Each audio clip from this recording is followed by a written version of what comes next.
Great. Hey everyone, and welcome to Chef AJ Live. I'm your host, Chef AJ, and this is where I introduce you to amazing people like you who are doing great things in the world that I think you should know about.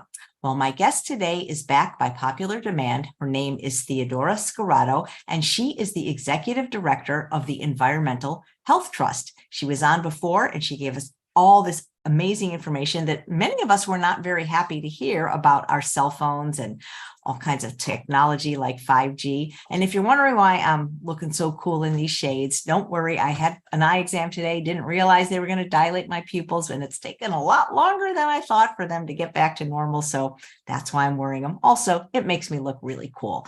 Please welcome back to the show, Theodora. It's so nice to see you again. Thank you so much for having me back.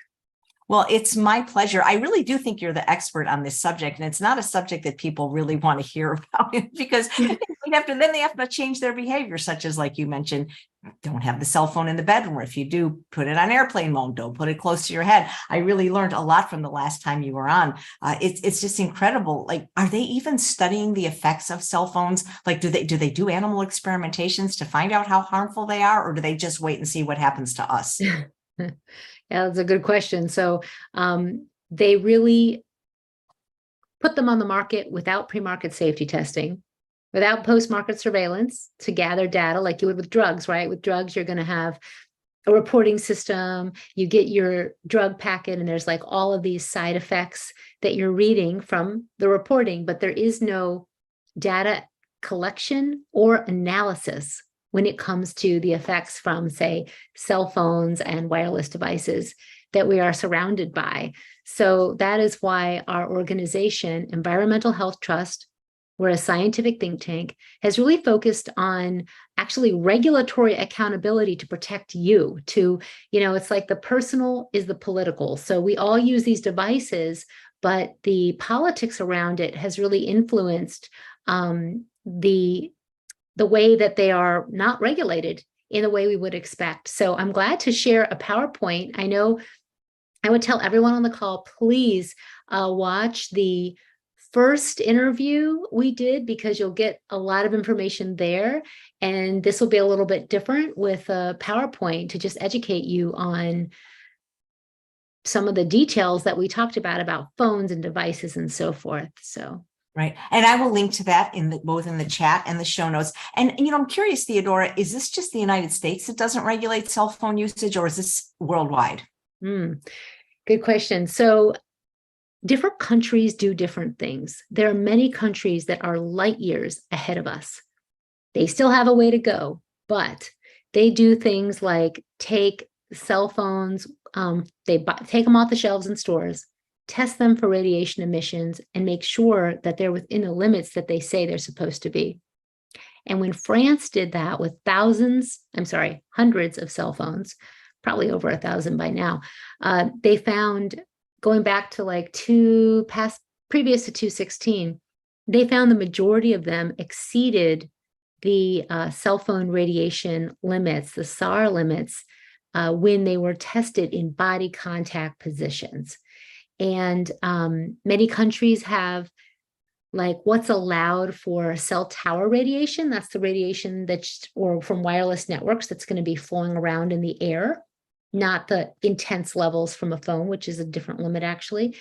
Those limits are 10 to 100 times lower in several other countries. They're much stronger, like Italy, Switzerland, regions in Belgium, China, and Russia, which actually have had intense scientific research programs because of the military applications. They actually have scientists that have led that work, and they recognize that there are biological impacts. So they have much more stronger limits. Even countries like Australia, they have the same limits that we have, similar to, about cell tower radiation and cell phones and so forth. However, they have oversight over the companies. So that's like a whole other issue, right? Like if you buy a food, you don't want it contaminated with pesticides or other contaminants, and there's a checking program. You'd like to hope there's a checking program that goes on, but there's nothing when it comes to this issue. at all. There's no checking. Whereas in many countries, you can actually go to a map, look up your address, and see what the radiation levels are near you. Dozens of countries do that. In the United States, the federal government doesn't even gather that data. We have the honor system. Well, actually, let me show you a few slides and I'll talk to you about it because I'll talk to you about the honor system that we have with the companies. The companies are in charge of doing that work. We don't even check when it comes to This doesn't salaries. seem like a great way to protect the public, to let them decide and not have a regulatory agency. Do you think it's that people just don't believe that there is a harmful effect to using these devices? Because most people are so addicted to their phone, even if it's true, they kind of don't want to know the information you share. That's true. The public is largely unaware because there's no labeling. There's labeling in other countries. It's many scientists, hundreds of them, have signed appeals, letters, published papers saying that there's a problem. But in the United States, what happened was several decades ago, in 1996, and the EPA was defunded from working on this. So we don't have a agency with health or science expertise whose job it is to look at all of the science, to present that science, and to systematically ensure that like our limits are protective. There is no agency. There is stuff on federal websites that might make it seem that way, but actually, if you try to find out where's the report that looked at like damage to the brain, all the studies, there's many studies on that. There's no report by any federal agency that looked at it. So I think it's really like a good business plan and not a conspiracy or any of that. It's just like basic good business, right? You want to fast track your product. You want to get it out. The agencies, the leads of agencies have said things like, we have to let, the companies lead, the tech companies need to lead the rollout. Well, that can be really good in some ways, but not if you're not lifting that health piece too. So Yeah. I will share a few things that might interest you. Get started. You're kind of like the Aaron Brockovich of cell phones. Well, I'll tell you, I know I've been on your show twice, but it's not just me working on this, I must tell you. So there are many other scientists and experts who are speaking out, publishing, and raising awareness on this issue. But yeah, I do feel that way sometimes.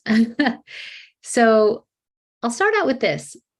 This is one of the new Samsung phones. It's the Galaxy Z Fold 3 5G.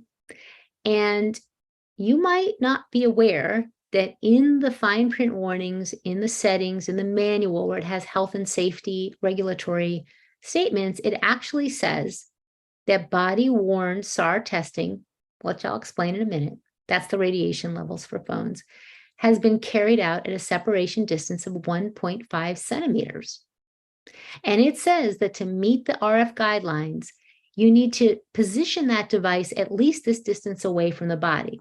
So that means when you take a phone and you put it in your bra, or you press it against you when you're texting, or you put it in your spandex pants, or whatever you do with your phone resting on your body, on your abdomen, or your device, and so forth, that this distance, there's a warning about it in the phone.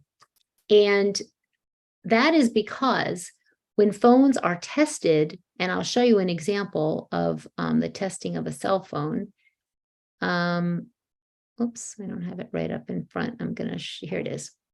They are tested with a space between the phone and this body phantom. It's a dummy of supposed to simulate a person filled with liquid, and they put the phone up there, and for every model of phone that goes in the market, they have a phone that goes there and they test the temperature inside the dummy, but they are not tested in body contact positions.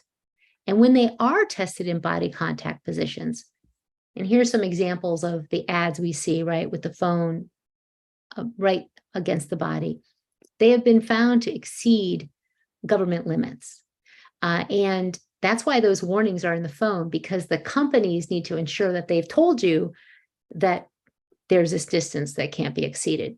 You can find that statement in your cell phones if you go under settings general about legal RF exposure. For Apple, for Samsung, you can go online. We also have a website where we have the fine print warnings, and you can click on your phone and we have links to the actual manuals. Now, our organization and many scientists have found that those limits, like if you do follow the fine print warning, you're still not being fully protected because those limits are only for heating effects, not for all of the other effects, which I'll briefly talk about. So now I'm going to head back to sort of the big picture. All wireless devices emit radio frequency radiation. It's microwave frequencies. You might hear the word EMFs or electromagnetic fields as well, because this is a type of non-ionizing electromagnetic field. So you have your phones, your home cordless phones, your ear pods, your laptops, computers, Wi-Fi router, Wi-Fi printers, video game consoles, and anything Wi-Fi, laptops, and so forth. I should mention, then we have towers. So we're exposed by the things in our home, and then also what's outside our home that's coming into the house from outside. So this is where I stayed in San Francisco, and I looked out my window, and there it was, a quote unquote small cell. These are antennas that are on top of a pole. Used to be a street light, I think. And this is, someone's window there to their apartment. The microwave frequencies that are emitted from all of these devices are at non-heating levels. They are not cooking your tissue to the degree that a microwave does, but they're artificial. They're not natural frequencies, and they're digital pulse waves. And you'll hear, as I said, radio frequency, microwave, non-ionizing. So, like in the United States, we do not have an educational program on this issue, but many other countries do. They educate the public about how you're exposed and how you can reduce exposure. This image is actually from the government of French Polynesia's awareness program on electromagnetic fields. France has one, Belgium, Switzerland even has sheets about how to reduce exposure, but I love the graphics in here. I did add the words, and they talk about all the places you can be exposed, as we talked about your Wi-Fi router, smart TV, video games, the cell phone, and they even have like in your kitchen, the cordless phone, the microwave, the fridge, if it's a smart fridge, and there's a whole video and a poster that they have. Cyprus has one too. Many countries have it on their public health or radiation pages. In fact, over a dozen countries say you should reduce exposure to your cell phone, and they caution especially about children. Whereas in the United States, we say, if you are worried, which of course, no one wants to be worried. So if I don't want to be a worried person, and they don't substantiate with the fact that children are more vulnerable, that there are all of these studies that do show effects, and that they really have not done adequate research on long-term impacts to say, we know that it's safe. Now, the scientists that we work with at Environmental Health Trust would say, we know that it causes cancer. It has been, there's been animal studies that link exposure to cancer, as well as human studies, people using cell phones for long term. And there's enough of evidence base to show other impacts like oxidative stress. And oxidative stress can affect all systems in your body, impacts to reproduction, and the way your hormones work, everything is impacted. Neurological issues as well. I'll go into a little bit of that, but basically what scientists are saying, and you can go to emfscientists.org, they're saying we need to reduce exposure. We know that there are biological impacts. Whereas federal agencies are saying that they're saying that the FCC regulates in the US, for example, but the FCC is not a health and safety agency, as I'll talk about. And here's like a typical, I did this, thankfully, it was years ago when we weren't using cell phones as much, but I would actually store the phone in my baby carrier. I had my baby on me all the time, I had two babies. And I didn't realize that when we do things like this with a phone near a child, that there's radiation coming out, non-ionizing radiation, that's actually absorbed into who's ever nearby, including children. And we have kids using devices on the laps. There are antennas on devices, which I'll show you some images of, and they are emitted all the time, and that is going into the body. And there are some easy ways to reduce exposure. I need to tell you now, there are things that we can do. I am not against technology. I use technology all the time. I just want it to be state of the art and safe. And we believe that companies can do much better than they're doing. So in 2011, the World Health Organization classified wireless radiation as a class 2B possible carcinogen. That was a decade ago, over a decade ago now. And a lot of things happened after that. That was because of science showing people who use cell phones heavily were at increased risk. The more hours, if they were over 10 years, they were increased risk of tumors on the side of the head where they held the phone, and other data, actually. So Belgium banned the sale of cell phones designed for children. Here's some clips from the media.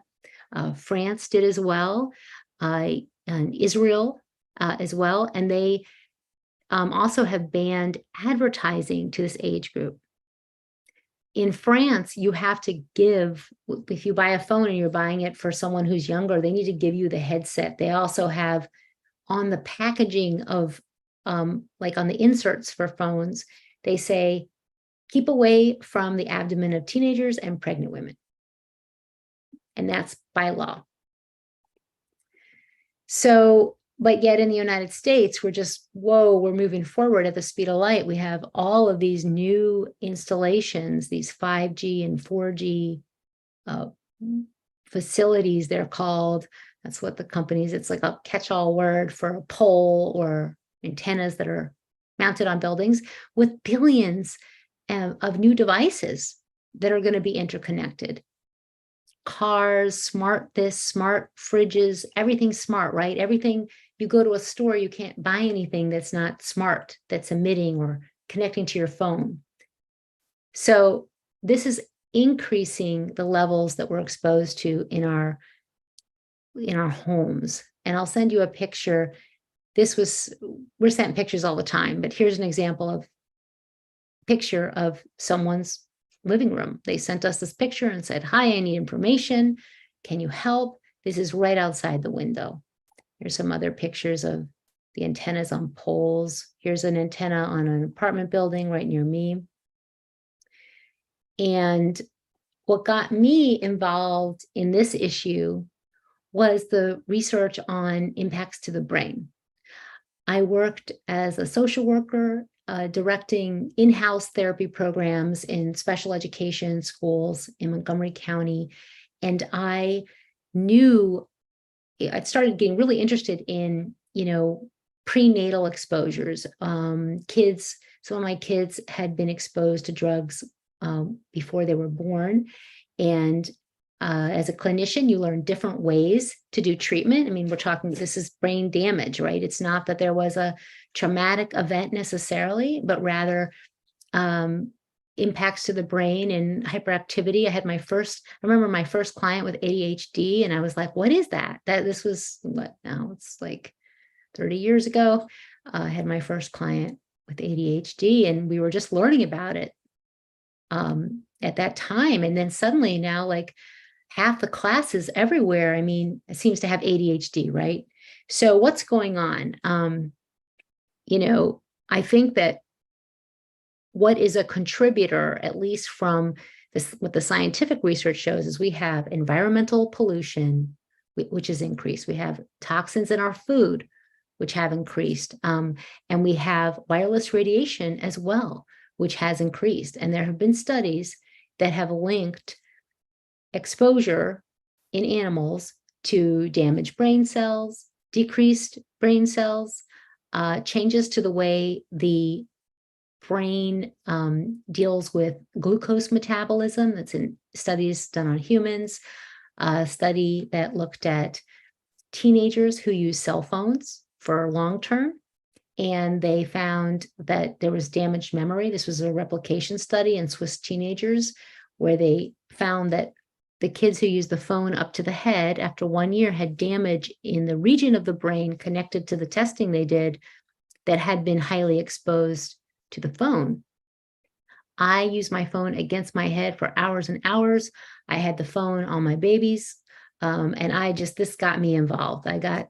Went down the rabbit hole and changed everything I do, actually, my work completely. So I'm no longer working clinically now. I work on this issue, trying to shift our regulations so that people can have safer environments and safer technology.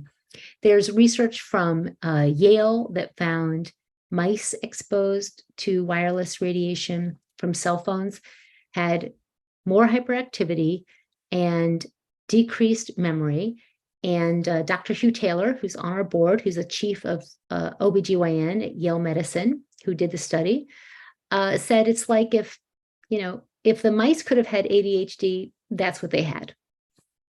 So for all of these reasons and many more, this growing evidence base is indicating that phones and devices are not as safe as we might assume that they are.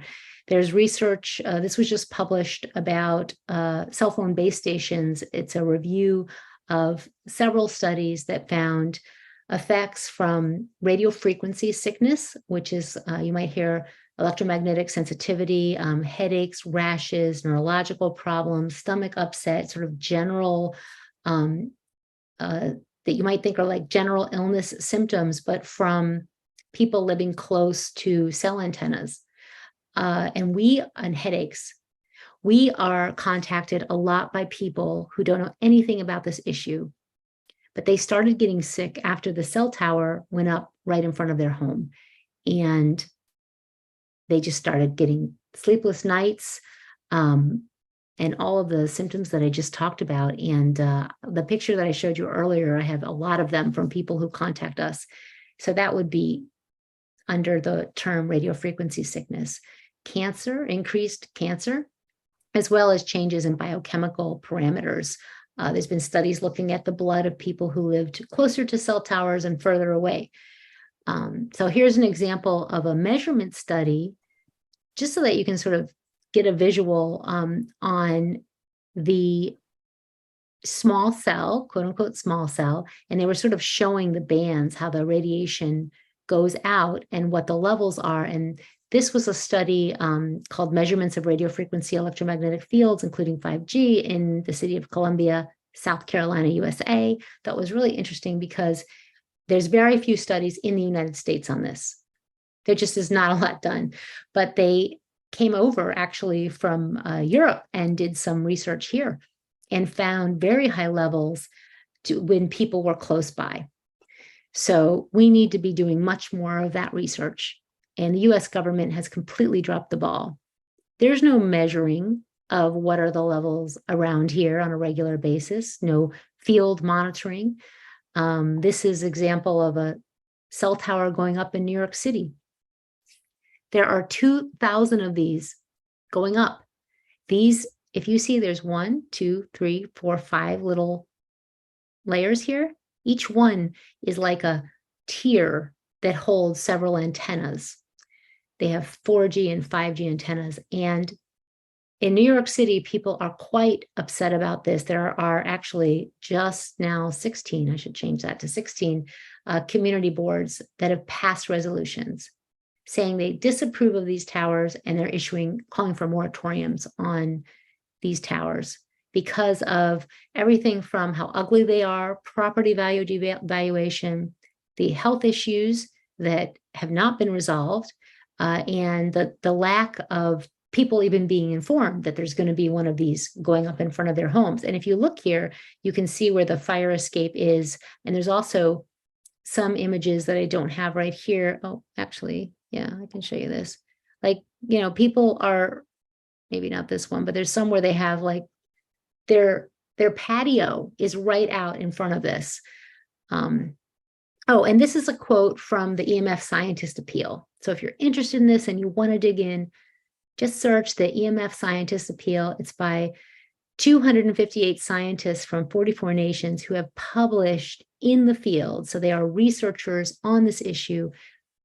And they state that the effects include increased cancer, cellular stress, increase in harmful free radicals, genetic damages, structural and functional changes of the reproductive system, because there's sperm damage has been found, impacts to the ovaries, learning and memory deficits, neurological disorders, and negative impacts on general well-being in humans.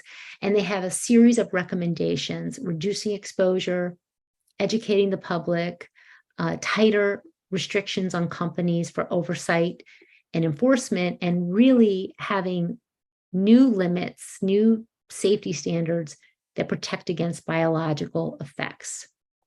Because in our country, we have limits for what's allowed from cell towers that have not changed since 1996. And in fact, they're based on science from decades earlier, from the 70s and 80s. The limits we have are based on studies. The studies that underpin them are literally from the 70s and 80s, and they're small animal studies, a handful of these small experiments where they took rodents and some small monkeys, and they call it colonic temperature. They took their temperature and they heated them up under 60 minutes. And when the animals stopped pressing the lever for food, as they'd been trained to do, then the engineers decided, okay, that's the bad level.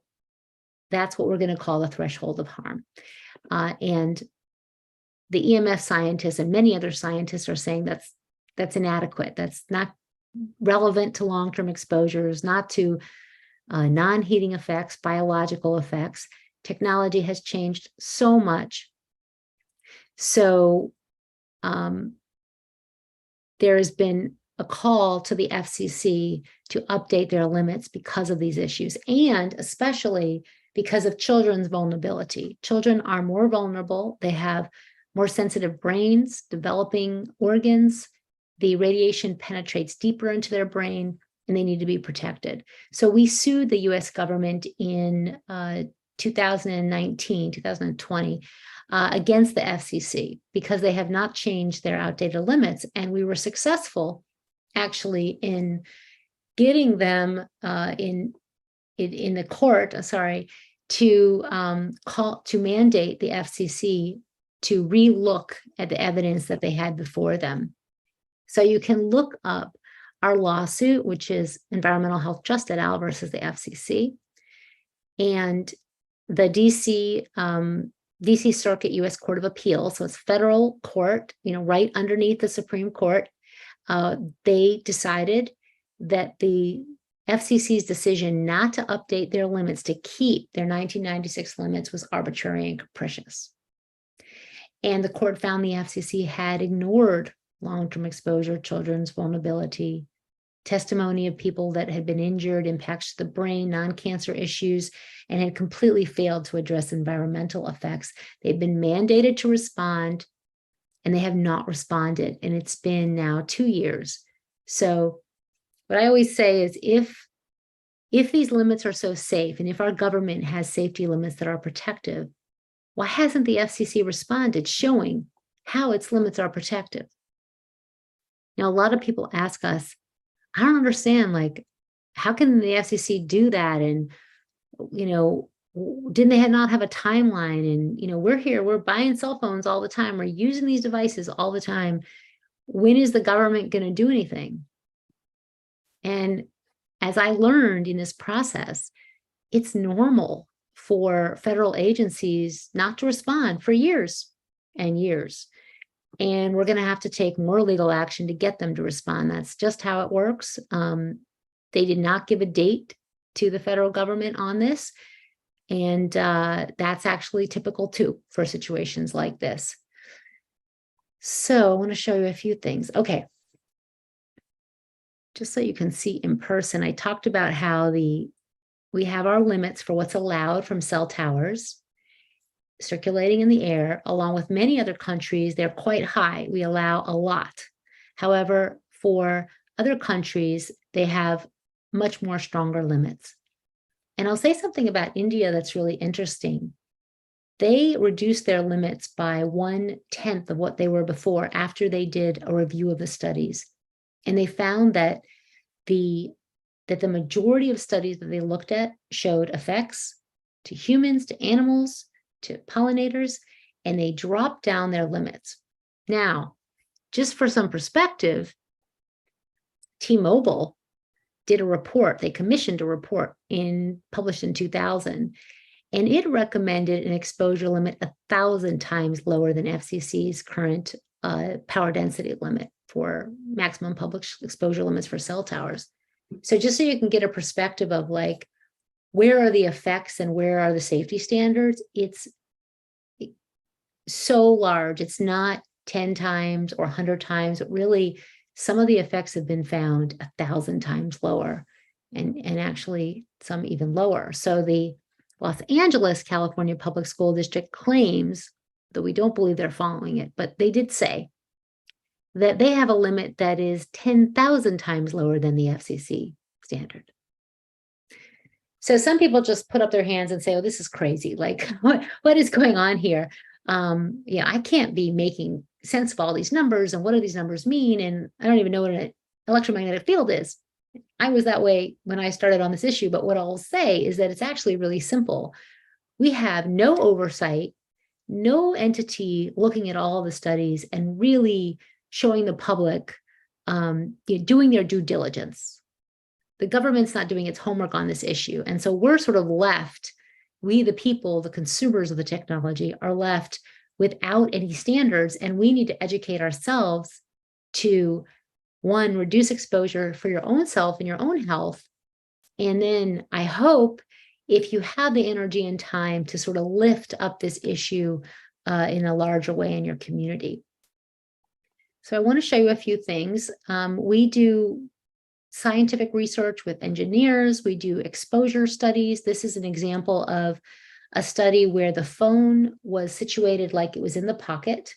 And this is actually, I should have the name, Claudio Fernandez is an engineer at the universities in Brazil who did this research. And this is looking at like the radiation that comes out of the phone, and the colors actually represent intensities. So the phone is covering up what's underneath. I'll have to show you that in another image, but you can see the intense levels right around the phone as if it was in the pocket, and also into the reproductive organs. So we recommend to keep the phone out of your pocket.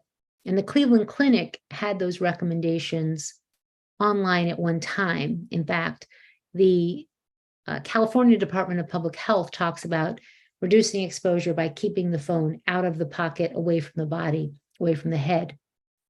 This is an image, and I wonder if, I just have the image, not the video in there, but showing if a phone were up against the head of a child and an adult, you see the colors there representing the intensities, with the lightest colors representing the most intense rates. And then it goes from white to yellow to orange to purple to blue.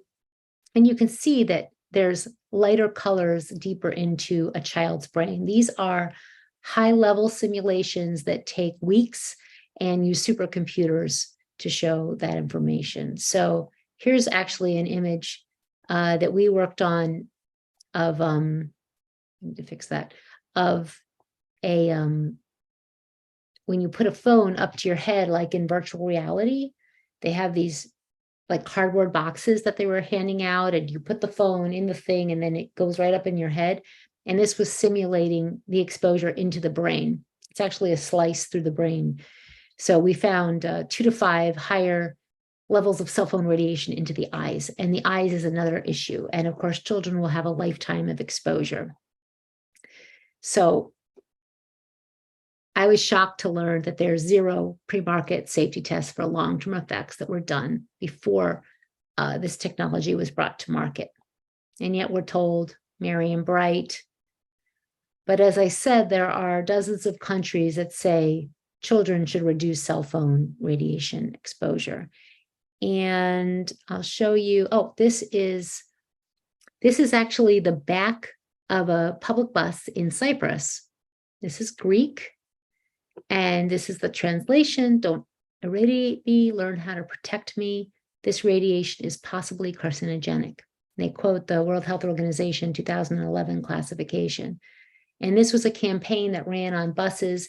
They've even updated it now. They have brochures, handouts, a whole website dedicated to educate parents on this issue.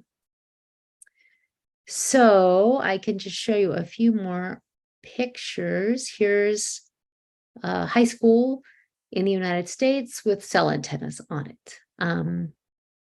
Another one, this is right near me. And you'll also see the birds. You see the birds on top of the antennas.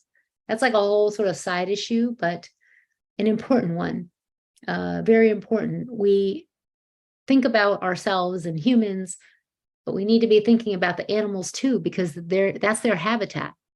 And they're being very highly exposed. Just like when we put the phone to our head, they have entire cell antennas that they're nesting on and roosting on. So you can go to Environmental Health Trust to learn more about that issue. This is a picture, another one of the many pictures we have from a professor in Pittsburgh, and this was out her third floor window. They ended up needing to move because the radiation was so high when they got someone to come in and measure it.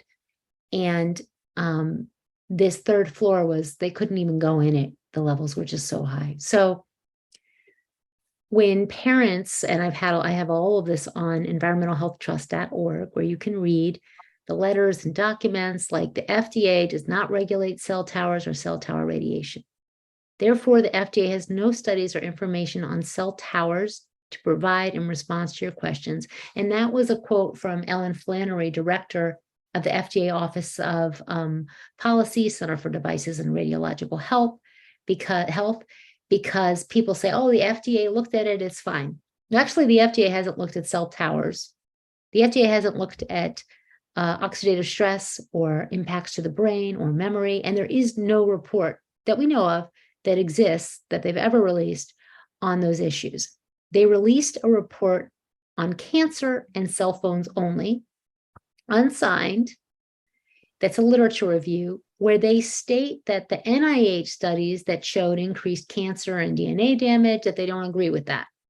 So our scientists and many other scientists have written the FDA, and there's a lot of questions that we have. It doesn't make any sense because the FDA asked for research.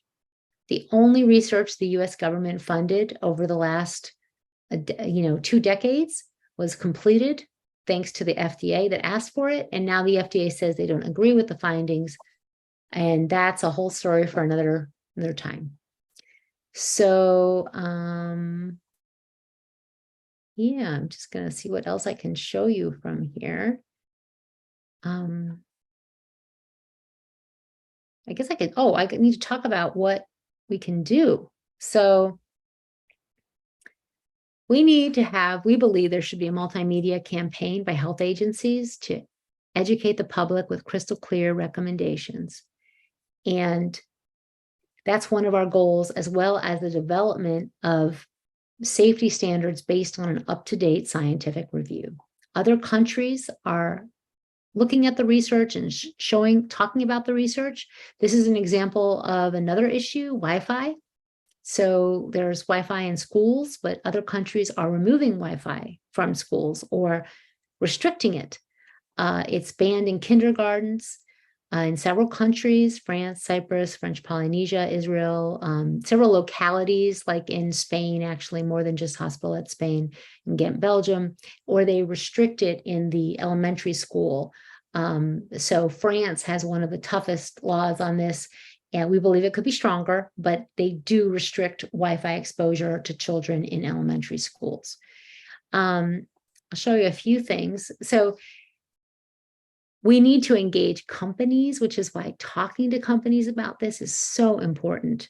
They can bring tech to market that's safer. This is Ethernet cords. You can plug your computer in with an Ethernet.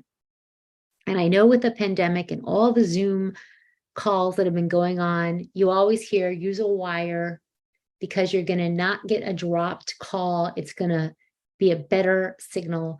And that's because the wireless signal is going in the wire. It's not going in the air. And when it goes in the air, it goes into us. So here's like my laptop. It's connected with a wire whenever possible. I use a wire to connect. For your phone, you want to keep the phone out of your pants. Decrease your apps that you're not using. That can actually stop so a phone is radiating all the time. Even when you're not using it, it's uploading, downloading, updating apps, just doing all kinds of busy work, connecting to the tower. And so you want to keep as little going on your phone at any one time as possible. My phone's on airplane mode right now. I'm not going to show you my phone because I have too many things on there, but it is on airplane mode. I don't know if you can't see it, but I'll talk about that actually, so you can learn. You want to disable Wi-Fi, Bluetooth, and data options from your phone, like when you're not using them. So right now I'm on this call, my phone is on airplane mode, and I make sure that Bluetooth is off. If you're in a situation where you're using, let's say you're just using the Wi-Fi, but you don't need to make a call or use cellular, turn that antenna off. Turn off the Bluetooth when you're not using it. There's so many antennas on your phone. They're all transmitting all the time. Turn off what you're not using. You can decrease the exposure. And the Athens Medical Association is one of many medical associations that have recommendations on how to do this. There's also making shorter phone calls, less time with the phone next to the ear. Don't put the phone in your bra. Make the bra a no cell phone zone. Here's my very good friend's son playing Minecraft at my house with an iPad that is connected with wires. I want to make sure you know about the Safe Tech for Children, Healthy Tech at Home project of Environmental Health Trust. You can go to healthytechhome.org. We have all kinds of ways to reduce exposure at home. You can also go to our website at ehtrust.org to learn more. We have YouTube, Instagram, and Twitter. We need to be doing more on those channels, but we have a great YouTube section to learn so much more. And let's see what else I can talk about. I'm going to just stop the share and talk to you more. So with your phone or any device, you have to learn a little bit about your phone. So learn how to turn it on airplane mode. So you can turn it on airplane mode when you're not using wireless, and off if you need it. If you can get or have a landline phone, keep that like this. I'm actually at my mom's house right now. She has a telephone. Keep your corded landline if you have it. You can get, have it not be cordless, have it be with the curly end. At my house, I have a internet regular phone with a wire, and I use that in my home office all the time. You want to learn when your phone goes to high power and use it less at that time. So for example, let's say you have to connect to someone. What's going to emit the most radiation is going to be if you decide you're going to FaceTime them, because then you're sending pictures and video through the phone. So try to text if possible. Next would be just voice, not voice and face. Don't stream on your device. Instead of streaming, definitely pre-download. So even with a podcast or videos, pre-download it, turn it on airplane mode, and then watch and listen. We have Spotify or other music platforms where we have pre-downloaded playlists. That's what we recommend using as much as possible. And then getting involved in your community. Do you have an ordinance about cell antennas near your homes? If not, you need to get one and talk to your elected officials about having protections in place, if possible, in your community, because everyone has like local law, state law that you need to make sure you're complying with. But we have resources on what other communities are doing. A lot of towns out there and cities that don't have ordinances, get an ordinance and try to have it give your community as much authority as possible within the law, so that people are part of the decision-making process. So I'm glad to answer questions. I don't know if I see any, but I know I'm Yes, not on all the platforms. definitely. I could just talk forever, sorry.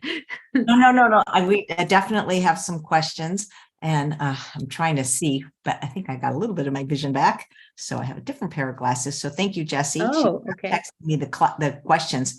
So Diane, who's watching live, says, I'm 200 feet from a tower going up and I can't move. Any suggestions?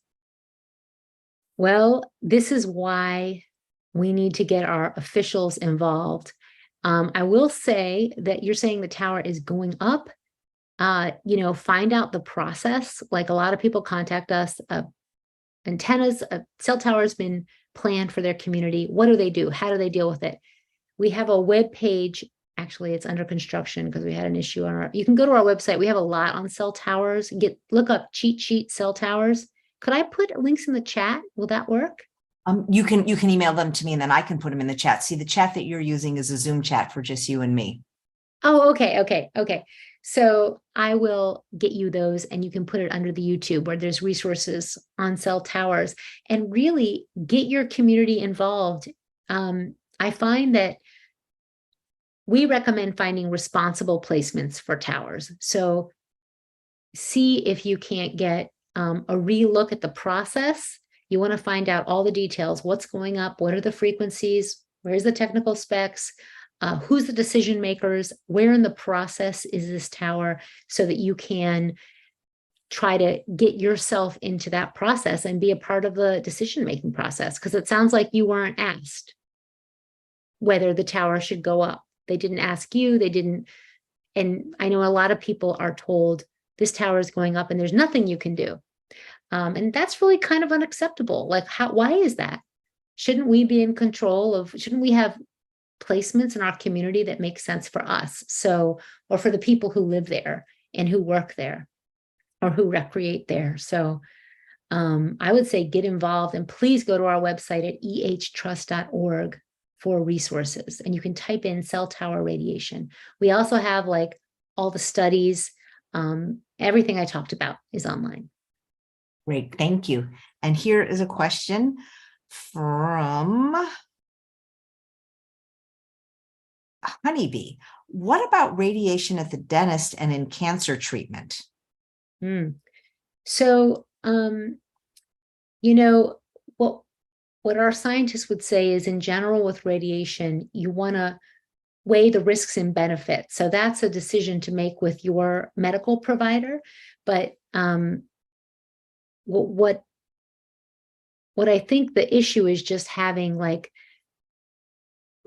with wireless devices, having all of this radiation without it being necessary. Whereas in a health issue, you might need to be doing scans or other treatments in order to shrink tumors.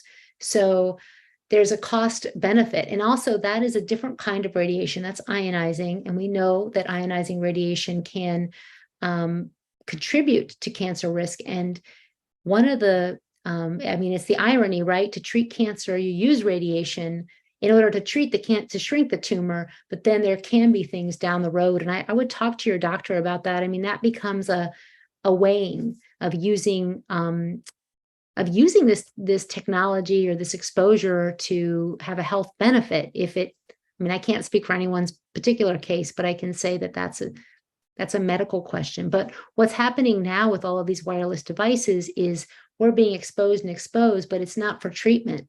And it's not for, like, we can use a safer alternative. So. Yeah. Well, do oncologists even know this information? Do they tell their cancer patients to be mindful of cell phone use? Or well, that's a good question. There was a time where when some studies were coming out of young women who are getting breast cancer from the cell phone in the bra. So they had the cell phone in their bra, and then they developed tumors directly underneath where the phones were kept. And there was a lot of media on that and recommendations by breast cancer surgeons and on that issue. But this issue is not as well, one, there's a lot of attacks on the science by industry-funded scientists. You can go to Dr. Deborah's book, Disconnect, or you can go to Microwave News to learn more on that, or you can go to our website. But it's something that we hope to increase, like Dr. Taylor, Dr. Linda Birnbaum, former NIH director of National Institutes for Environmental Health Sciences, is recommending reducing exposure, but it's not out in the clinical setting as much as it should be, although it is in many other countries, actually. So that's some of the work that we're doing with our clinicians. Thank you. And here's a question from a live viewer, and it's, do you have any aging tips? Because she feels you look younger and are aging backwards. Maybe it's the lack of EMFs. I don't know. I just try to do my best. I try to eat as healthy as possible, and I'm 52, but I don't know, maybe it's the Zoom call. I don't feel that, feel like anyway, yeah, I just, we all just are doing the best we can. Just go for it. Just, every step we take adds up. I really believe that, we can't fix it all. We can't change everything. There have been studies, by the way, that have shown impacts to the skin and skin aging from EMFs. So, and I've kind of thought, that plus the impact to the endocrine system, that might turn this issue, because people will be like, wait, I don't want to mess with my skin or my hormones, because That's they don't want to interesting. be doing that. Nice.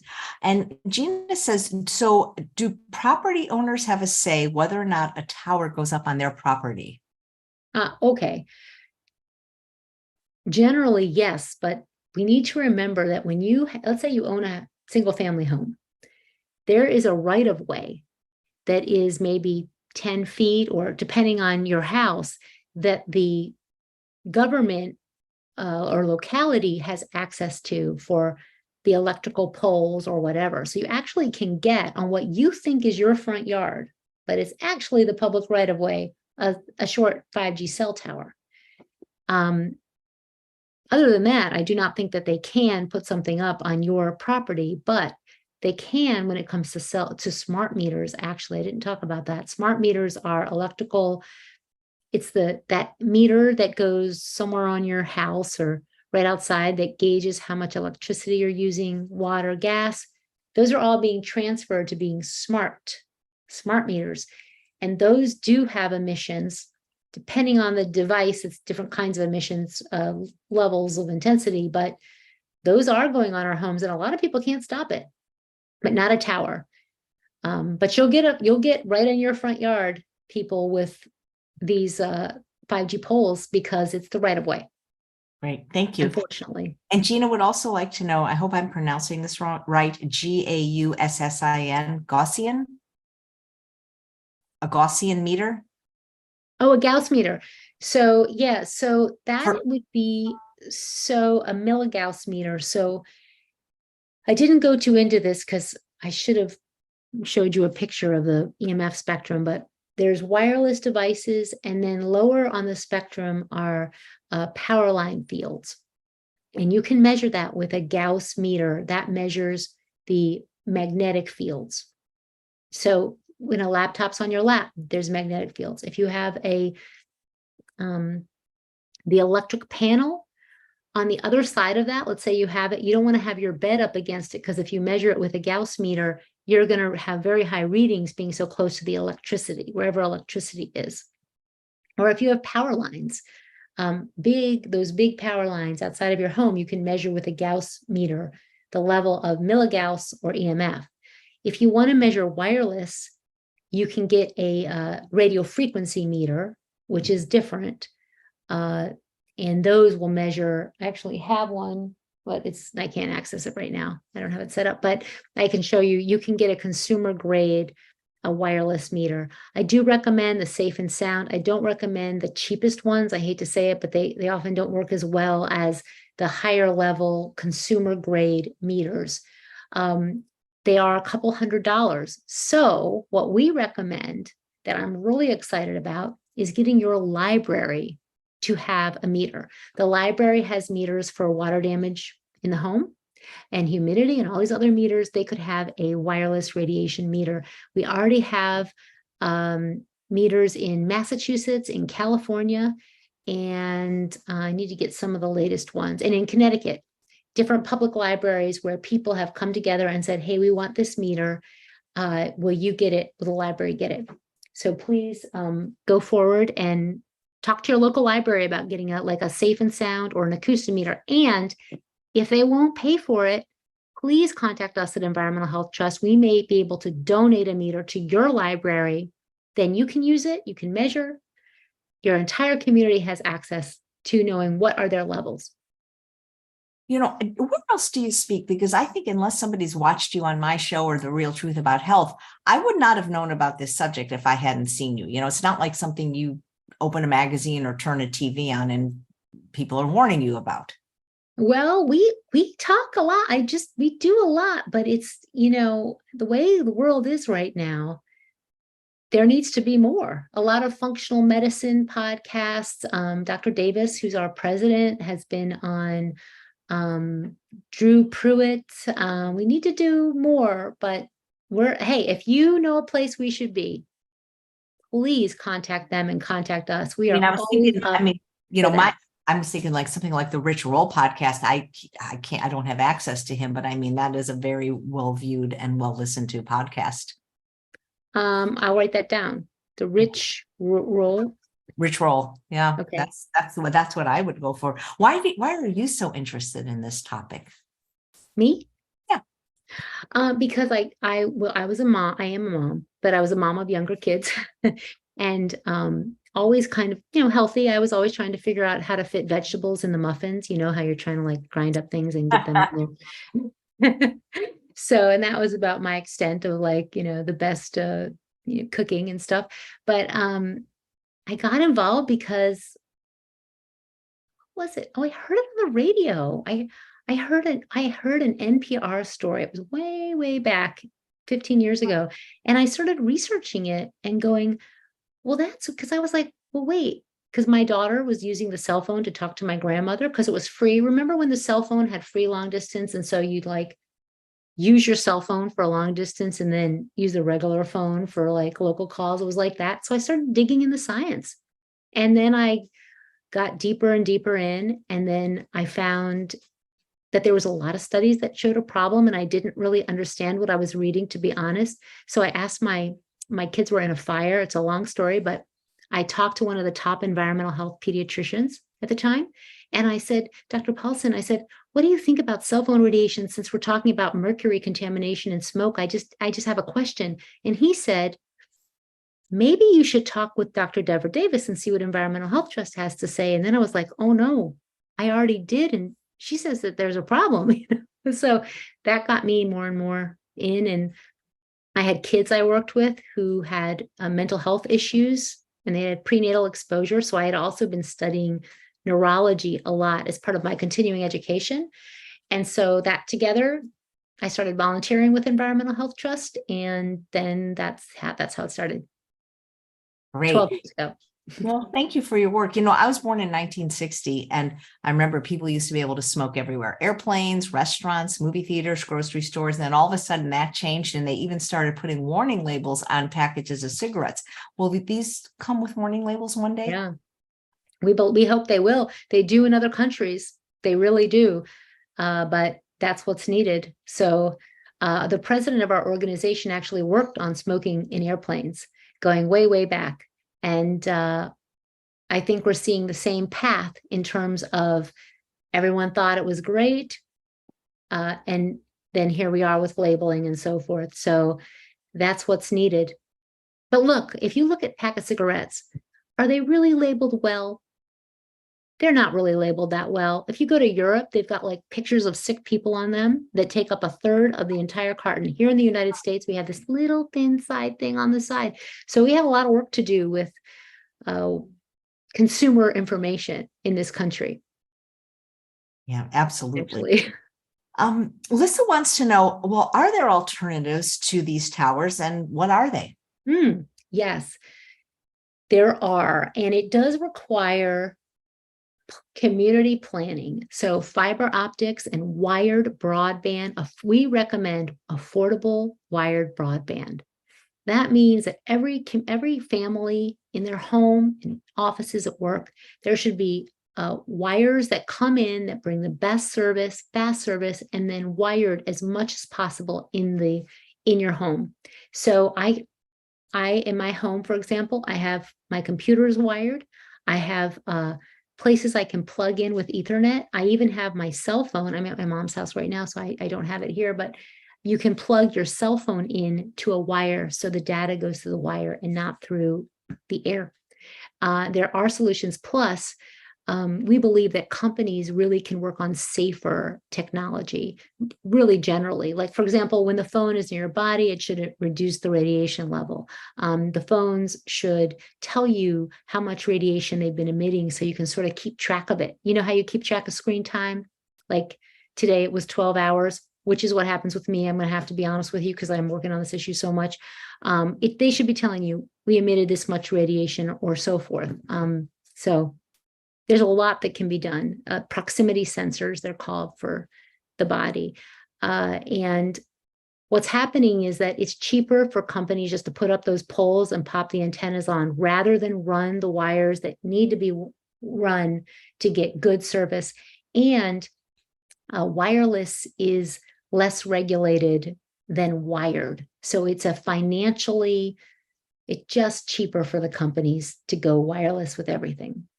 Yeah. How did we ever live without this technology? I mean, I remember phones. I remember the kind of phone where like you picked it up this way and then you called the operator, you know? Oh my gosh. Yeah. And then I remember dialing phones, and then I remember push button phones. I remember cordless phones. You know, they don't even have pay phones anymore. Do you notice that? They took them all away. Yeah. There was no money in it, right? Yeah. I don't know what a Faraday bag is, but there's a question if you can buy these in Canada. Well, a Faraday bag would be like a bag you put the phone in that it doesn't emit. There is safe living technologies is maybe what you're referring to in Canada. It has like meters and other things to reduce exposure. We really recommend, instead of putting it in a bag, learning how to use it, turn the antennas off, turn it on airplane mode with the antennas off, rather than putting it in a bag. Because if the bag's not tight, it'll actually emit a lot of radiation to get out of the bag. And I have to plug in my electricity. I just realized. So 1 second while you ask the next question. I'm listening. Okay, absolutely. Guys, thanks for these great questions. So Lisa also wants to know, do the anti-EMF shields buttons that you attach to your devices actually work? Yeah, I wish that I could say they did, but we don't test them because there's so many of them and we don't really have the long-term data at all to know, some say they're harmonizing the fields. Does that really address all of the impacts? We have not found, and our scientists have not found that data. It's not that they spend all their time researching all of these products. It's that there's too many products, and we would caution there's no standardized way to test. I just don't even know if they're even doing what they say they're doing. So we recommend the reduction of the emissions from sources. I don't know if you can answer this, but I recently flew home. I was working in Mexico for 8 days. And at the airport, when you go through TSA, there's the regular metal detector. And then there's that machine, where you go like this. And I've had doctors on the show that say, just get a pat down. Do not go through that machine. Do you have any advice about that? I always get a pat down. I'll tell you that, because that's millimeter waves. And that is actually the kind of waves that are in 5G, certain 5G systems. So it goes just a little bit into the skin, but it does go into the skin. So especially with frequent flyers, I just do the pat down, and yes, I have to get there a little bit early for that pat down, but then I minimize that exposure. Yeah. Do you have TSA pre-check? No. Well, get that, because I don't have to go through that machine anyway. So yeah, as pre-check. Yeah. To take my shoes or coat off either. I don't travel. I should. Yeah. You know what? For the $80, it's worth it, even if you travel once. So that's my opinion. Okay. Yeah. Absolutely. And you can get it at Staples now. It's much easier than it was back in the day where you had to drive to the government office and all that kind of stuff. Okay, So, yeah. yeah, really. See, you learned something on my show. I do. I'm going to put that down, actually. That is, and Absolutely. actually I'm So, traveling this summer, so I'm going to do interesting. TSA pre-check. Nice. I have to, sometimes I've actually like almost missed a flight. Yeah, yeah. I'm It's sorry to tell everyone that, but so you worth have to it. go early if you're going to get a pat down. Absolutely. So John asks, what about earthing, grounding at schools and work? Could this eliminate the risk? Well, it can really in certain situations be extremely helpful. However, the problem with earthing or grounding, like, is that if you're not grounding into something that you have to be grounding into a clean situation. You can't be grounding, like if you're in the city, sometimes these grounding systems might go into the ground where there's other things going on that are then going back up. So we do recommend any kind of systems like that being with a professional, like when you buy the grounding mats or so forth. That said, going outside in nature with your shoes off, being on the beach with the water, grounding that way, that has been, many people have reported that's just been incredible for their health, especially for people who are sick from electromagnetic fields. And so if you can, I'm not near a beach, but if you can get with your feet in the water, your feet on the earth, in natural settings where there's not a lot of stuff that is putting more stuff into the ground, not a lot of electronics and technical gear. Thank you. And Stephanie says, I wear a Fitbit on a clip clasp on my bra or tank top daily. Is that as bad as a cell phone? Well, it probably is using Bluetooth, which might be less, but what we recommend is still the breast, for example, is very unique tissue, and it absorbs radiation in a unique way. So we recommend getting any of those fitness trackers that you can set to airplane mode so that you can decide when it's going to upload that information rather than it always connecting. Those fitness trackers are connecting all the time. Get one that you can set on airplane mode or turn on once a week or once a day when you choose to, when it's not on your body, because they can still track what you're doing. They just don't have to then send that out to your phone. That's our recommendation. And we believe that all wireless wearables should have that option, actually. Yeah, thank you. Have you ever thought about writing a book?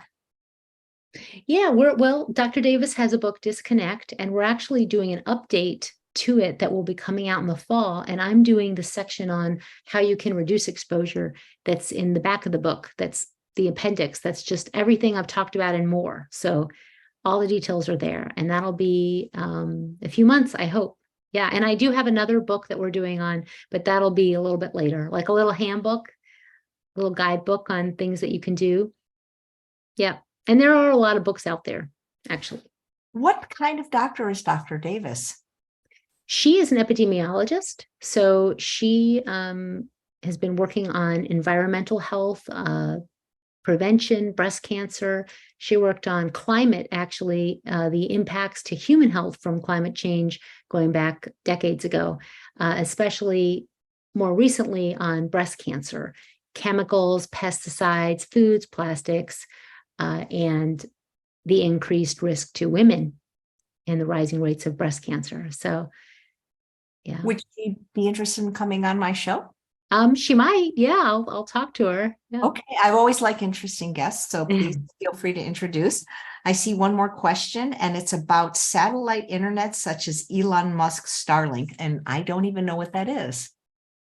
Well, so if this didn't all sound too much, we have a whole other situation, which I didn't mention, I should have, which is satellites. So we only have, gosh, I don't have the number in front of me, the amount of satellites, but it is going times, hundreds of times. We are now putting up all these new satellites up in the air. And what the satellites are doing is beaming down Wi-Fi connectivity. So they might go over areas where there's no internet service, they don't have any service, beaming down a beam, and then there's a receiver that's catching it in the area you live in, takes it and disperses it. It can be wired or not. So the issue of satellites is a really important one because it's not just that the satellites are beaming down emissions, but also there are ground stations that are beaming up to the satellites. And there's really not a lot of checks and balances. Who owns space? Who's in charge of it? Who's regulating it? What's going on? It's like the Wild West. And companies are putting up all of these things. They're also have a lot of other environmental impacts, like mercury,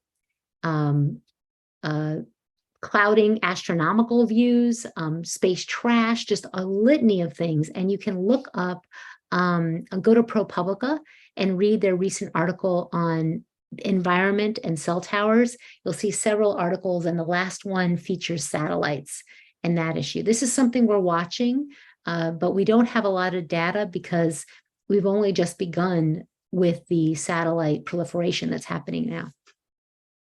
Wow. I just wonder how long it takes and how bad things have to get before things regulate. I think about the environment just in general, it's just, you live long enough, you see it all.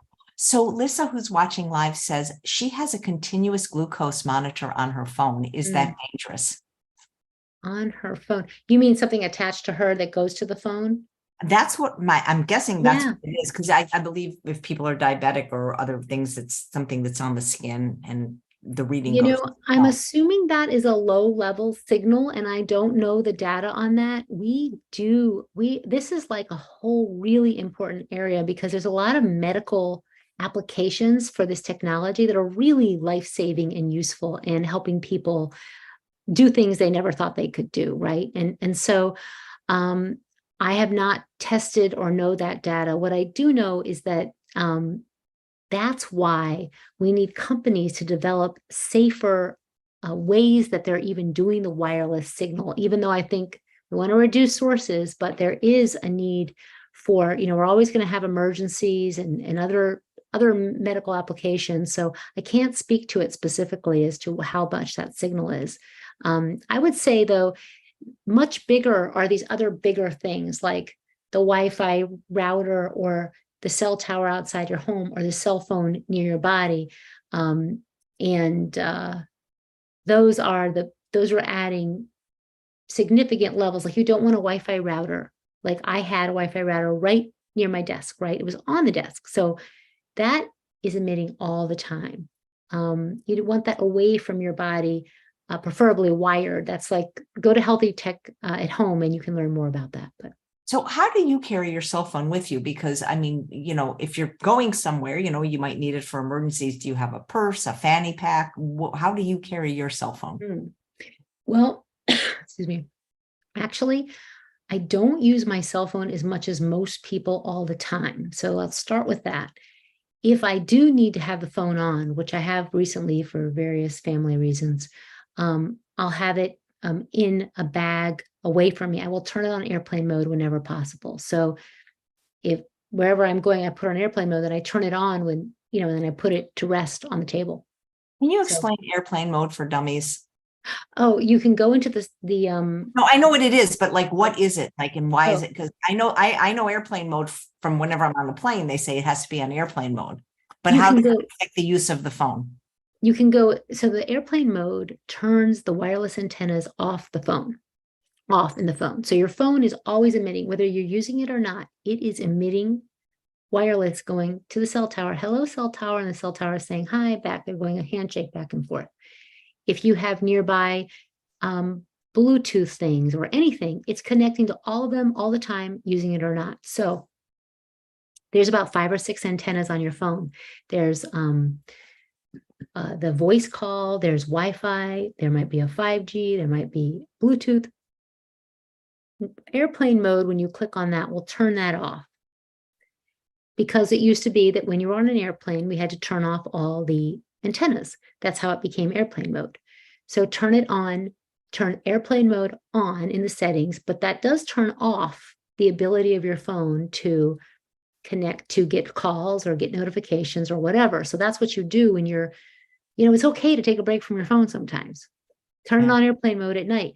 You can do a lot with your phone on airplane mode. You can take pictures, you can take video, you can write notes, you can do a lot of applications without the phone radiating. Then look where it says in the phones, it'll say like Wi-Fi, Bluetooth. Those are in the settings. You can turn those off and on as needed. So you kind of, get used to kind of go into that part of your phone and kind of hang out in there a while and play with it and learn how to turn it off and on and all of that. My husband, and he hasn't shown me how, but he developed a shortcut where he just does one little button and he can turn the airplane mode on. He doesn't have to go into settings and do it that way. That's sort of the future. Like we should have that for every phone, but nice. Yeah, that's airplane mode. Are you familiar with the book Dopamine Nation by Dr. Anna Lemke, who's been on the show? And when she talks about no, but I can imagine is about the dopamine from the because I'm just wondering if the fact that not only people make money, obviously, from selling these, but because it's such an addictive product that people are more reticent to do something about it, to make changes because that would affect their use. You understand what I'm saying? Oh, 100%. I'm thinking we need a 12-step program for the cell phone. And forget the radiation. Like we just need like help because like we are just, so it's just on and on. And then absolutely. And also I think it's both that we're addicted. And then it's also that we feel overwhelmed, like a truck's coming down the road. There's nothing we can do, especially if you have teenage kids, you feel like there is nothing I can do. But I do believe that there is a lot that we can do. And we need to do it because remember, smoking was everywhere. In fact, doctors recommended smoking, right? And so, but yes, I do think that's part of it's like we have like, I think Dr. Kardaras, if you know his work on dopamine and such, he talks about Stockholm syndrome. Like we know it's bad for us, right? We know that too much screen time is not healthy, but yet we are in love with the technology. We can't let go. It's hard to say no. I'm right there with you. I'm not speaking as someone who doesn't, go into YouTube and come out hours later, like, whoops, how did that happen? And sometimes it's junk and sometimes I'm studying things or watching things, but all of it is screen time. It's time I'm not spending with my family or like doing other things I used to do, like art or I remember before phones, right? And I used to do we did things all the time. Now we do screens all the time. No, and the kids are getting these at such a younger age. I'm curious, what age are your children and do they have cell phones? Yeah, well, I have a 21-year-old and an 18-year-old. Well, then of course that's different. You don't have children now. But my 18-year-old got it at 18. And my 21-year-old got it at 18. I said, no, we're just not. And you know what? They survived, they were fine. And they can do all the stuff on the computer, probably too much, but it's like it goes everywhere with you. Does it really need to go everywhere with you? Is it really going to make you safer? Let's think about that for a minute. If you're in an unsafe situation, do you really want my daughter's like, I can't go on the bus without the phone. I'm like, no, you can go on the bus without the phone. She's like, I can't go on the bus without the phone. I'm like, look, if anything happened on the bus, I do not want you to call me. That's the last thing I want you to do. I want you to move your seat or, whatever it is, you figure that out and you should know how to do it. And the last thing I would want anyone to do is be calling mother. As much as I love my children more than anything, our kids need to learn how to be safe because they know what to do. They know how to take care of themselves. They need to learn to be assertive. They need to know when to stay quiet. They need to learn how to be in the world and be safe. And a phone will not protect you, even though that's how they're being sold for kids. I was just recently on a retreat for 8 days. I'm a speaker and I teach cooking at this spa I've done for many years called Rancho La Puerta. And basically cell phones they're not allowed because people use them for pictures, but you can't use them in any common area. And they make it very difficult for you to get Wi-Fi. And it's just been the best vacation I had to work, of course, but to not be able to use it, except under certain circumstances. And I was off all social media for a week and it was great. And then you come back to your life and it's like, oh, it's like, I wish these would go away, And the kids are feeling it too. The teenagers will say, like when my daughter has friends and at her house, there's no cell phones. I just say, no cell phones. And I was actually able to get away with that because we've been doing it for so long. And she said, it's just a break. I like coming to your house because it's a break. You're not always keeping your social media handles up and your profile up. It's a lot of work and it's stressful and it's stressing out our kids. So, and you're checking and checking, like we weren't designed to be on the screen all the time and to have like, all of these platforms where we're talking or speaking or responding. We shouldn't always have to be available too. Like right now, if you write to someone, you're expected to like be written back like that second. Like, what is that? Oh That's my God. not good for our brains. Oh my God. Like if you don't answer their email, then they message you on one of the social media, Yeah, then text you. The only thing people actually, that's interesting, Theodora, the only thing people don't use cell phones for anymore is actually to call people. I know. I mean, tell me, like I used to be on the phone with my girlfriends for hours every day, right? We'd be talking about everything for hours. And now the kids are not even having those rich conversations. They're having one-liners or Snapchats that are like half their heads. My daughter sends pictures that are half their head. This is ridiculous. This is taking away, it's stripping the fabric of our society, our family life. It's taking away from relationships. And we have more suicides, more suicidal ideation, more depression. We're sitting all the time, which is not good for us. We're bending our necks. There's something called text neck. Have you heard of that? It's like, And there was crackberry thumb a while back from texting thumb. yeah, and thumb. And they've done some research that has shown there's new parts of your brain developing related to the thumb swipe. Okay, you might say, oh, that's interesting. It's like, what about the part that's not being developed? Because we're not even looking that far away from us. So it's impacting our vision. Myopia is increasing in kids. And what's the one factor that helps, that decreases your risk for myopia? It's actually playing outside. Kids playing outside decreases their risk for myopia. So it's like all these things. Haven't even talked about blue light, but blue light is a problem. We need to be like having real conversations with real people, use the technology to set the time, to schedule because of, all that stuff. But we need to like really get a handle on this. And I think, unfortunately, it's not going to be our generation. It might be the next generation because we have all these lawsuits happening now. The schools are suing the companies, right? And we're starting to realize that it's not everything we thought it was going to be and that our kids are being hurt. And we are being hurt. Our health is being damaged from all this screen time. So it's happening, but slowly. I'm wondering what they're going to invent next that's going to be just as bad. I'm curious about Apple Watches because people wear them right on their body. So is that harmful? Yeah, well, some of those Apple Watches are just like little cell phones. And a friend came over the other day and she was sitting with her bosom like this, right on the watch for like, we're chatting for like an hour. I didn't realize it until I noticed that was a watch. And that's a real problem. That's connecting all the time to the tower. Again, we recommend putting it on airplane mode if possible. There are actually fine print warnings on the watch. You might have a baby that's like the watch is up against the child. You have the watch on all the time. We actually recommend a regular watch, not that kind of watch. Wow. And somebody's asking if you think it's possible if their tinnitus is caused by cell phone towers. I don't know. I do know that is a symptom that has been reported in surveys that have been done around people living near cell towers.